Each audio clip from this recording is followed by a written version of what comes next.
Hey there, Falcons fans! Exciting times are ahead as the Atlanta Falcons are gearing up for some major trades. There's a lot of buzz online about the moves they're planning to make to strengthen our team. I'm here to keep you in the loop, but before we jump into the details of these potential blockbuster trades, please take a moment to hit that like button. It really helps us stay connected with you every day. Now let's talk about the bold strategy that could shake up the 2025 NFL Draft. Jacob Infante from Pro Football Sports Network just shared a draft prediction that has everyone buzzing. He believes the Falcons won't just sit tight at the 15th pick. Instead, they'll make a move up the board, not for an edge rusher, but for a top-notch cornerback. I know many of you have been calling for help on the pass rush, and I totally understand that. But hear me out. This move could actually make a lot of sense. Infante suggests that Atlanta could trade up 5 spots to the 10th pick by making a deal with the Chicago Bears. In this proposed trade, the Falcons would send their 15th and 46th overall picks, along with a 4th-round pick in 2026, to Chicago. In return, Atlanta would snag the 10th pick and a 3rd-round pick at number 72. It's a bold strategy that involves giving up a 2nd-round pick this year, but it could land the Falcons a player that some scouts are calling the complete package at cornerback. Let's break down why this could be a game-changer. Will Johnson has the size, speed, instincts, and toughness to make an immediate impact in our secondary. He's ranked as the 2nd-best cornerback in this draft, just behind Heisman Trophy winner Travis Hunter.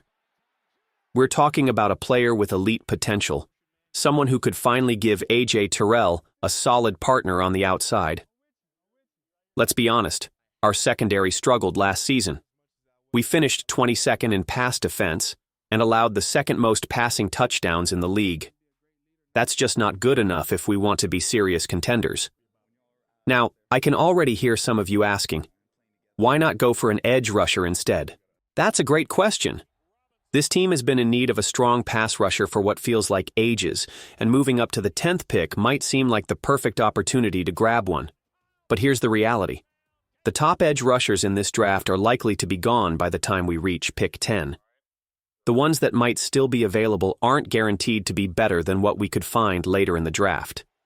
Plus, a shutdown cornerback can be just as effective in stopping opposing quarterbacks as a pass rusher.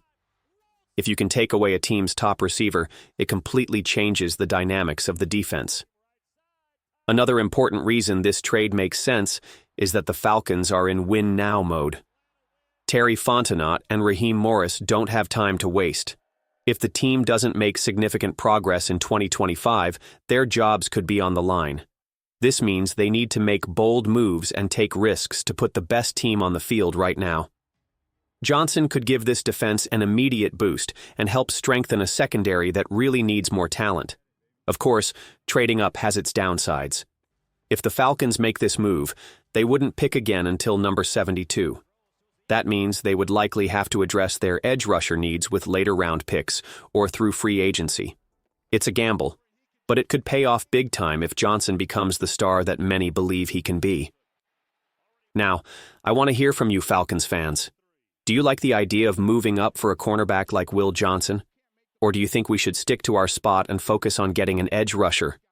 Would you be willing to give up a 2nd-round pick to land a game-changing defensive back?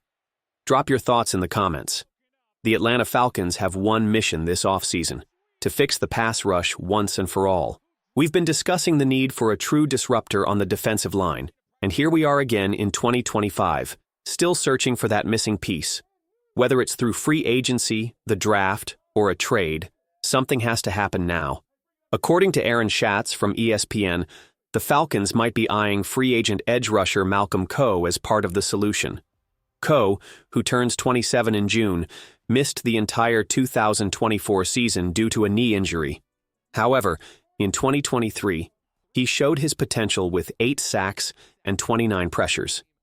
His pass rush win rate of 17.5% ranked 22nd among all qualifying edge rushers, just behind his former Raiders teammate, Max Crosby.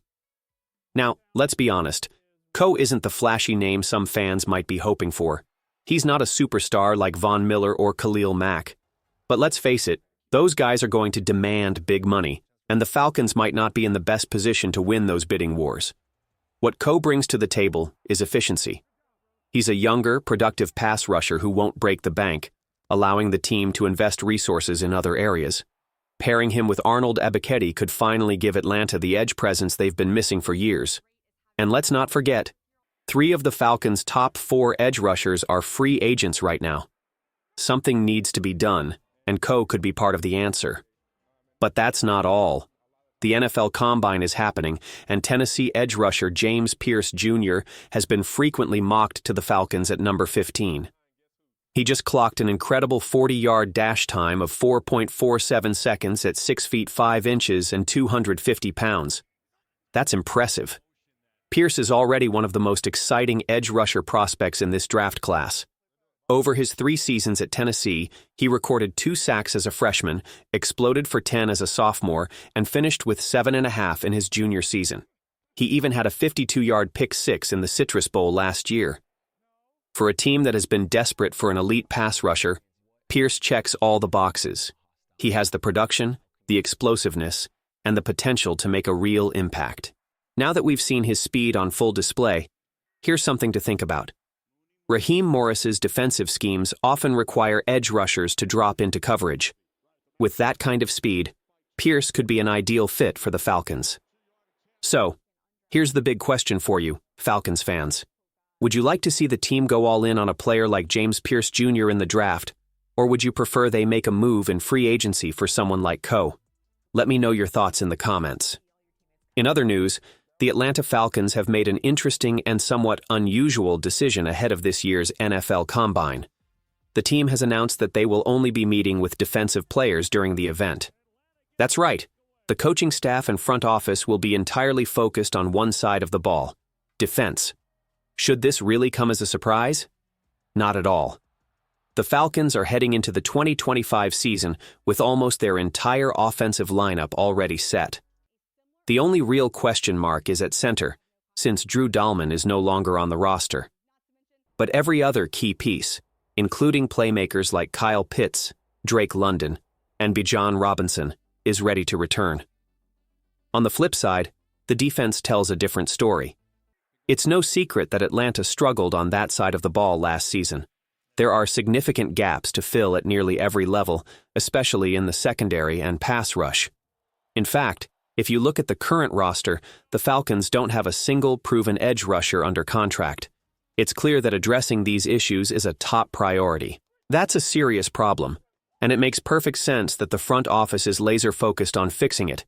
While the secondary isn't completely depleted, it still needs significant reinforcements. A.J. Terrell and Jesse Bates are both under contract, which gives the team a solid foundation. However, they need to find 2 new starting cornerbacks and replace Justin Simmons at safety. That's 3 starters needed in the secondary alone. Plus, there's an urgent need to add 2 legitimate edge rushers and strengthen the middle of the defense. With all of this in mind, the Falcons' strategy at the Combine becomes much clearer. This is a team that has used its last 4 first-round draft picks on offensive players: Kyle Pitts, Drake London, Bijan Robinson, and Michael Penix Jr. But for the first time under GM Terry Fontenot, it looks like the Falcons are finally ready to use their top pick on a defensive playmaker. And honestly, that's the right move. Atlanta's offense, despite its ups and downs, has the talent to be one of the best in the league. The issue has never been scoring points. It's been stopping the other team from doing the same. A revamped defense could be the missing piece that finally helps this team break through. So, Falcons fans, what do you think? Are you on board with the team's all-in approach on defense at the Combine? Drop your thoughts in the comments, and don't forget to like and subscribe so you can stay updated on everything happening with the Falcons this offseason. Go Falcons!